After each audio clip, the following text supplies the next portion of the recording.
ముషీరాబాద్ నియోజకవర్గంలో 77వ గణతంత్ర దినోత్సవ వేడుకలు ఘనంగా జరిగాయి. ఇందిరా పార్క్ చౌరస్తాలో ఏర్పాటు చేసిన వేడుకల్లో నాగేష్ ముద్రాజ్ ముఖ్య అతిథిగా పాల్గొని జాతీయ జెండాను ఆవిష్కరించారు. ఈ సందర్భంగా ఆయన జాతీయ పతాకానికి వందనం చేసి ప్రజలందరికీ గణతంత్ర దినోత్సవ శుభాకాంక్షలు తెలియజేశారు. దేశ గౌరవాన్ని, రాజ్యాంగ విలువలని ప్రతి ఒక్కరూ కాపాడాలని ఈ సందర్భంగా ఆయన పిలుపునిచ్చారు.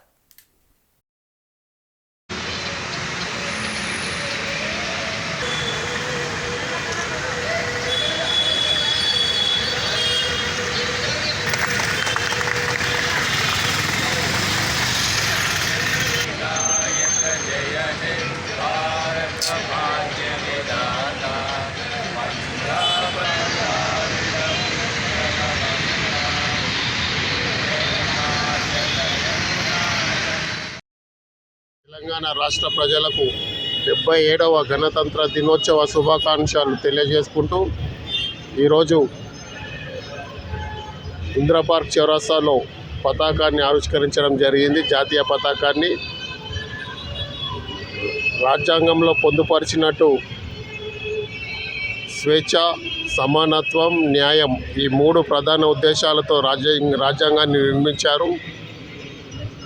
1946 నుంచి 49 వరకు మొత్తం దేశమంతటా పర్యటించి ఏదైతే అప్పటి పార్లమెంట్ కమిటీ నియమించిందో ఆ కమిటీ సభ్యులు 3 సంవత్సరాలు సుదీర్ఘంగా చర్చించి మనకు కావాల్సిన ప్రజలకు ప్రజాస్వామ్యబద్ధంలో కావాల్సిన హక్కులను పొందుపరిచి 1943లో దాన్ని ప్రవేశపెడితే 1950లో గణతంత్ర రాజ్యాంగాన్ని ఆమోదించడం జరిగింది. దాన్ని మనం గణతంత్ర దినోత్సవంగా జరుపుకుంటున్నాం.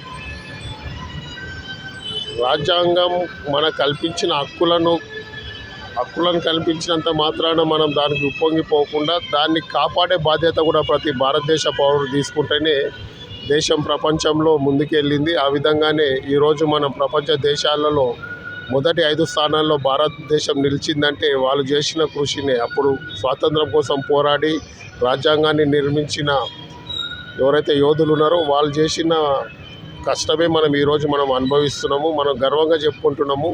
ప్రపంచ దేశాల్లో మనం కూడా సరసన నిలిచినాం.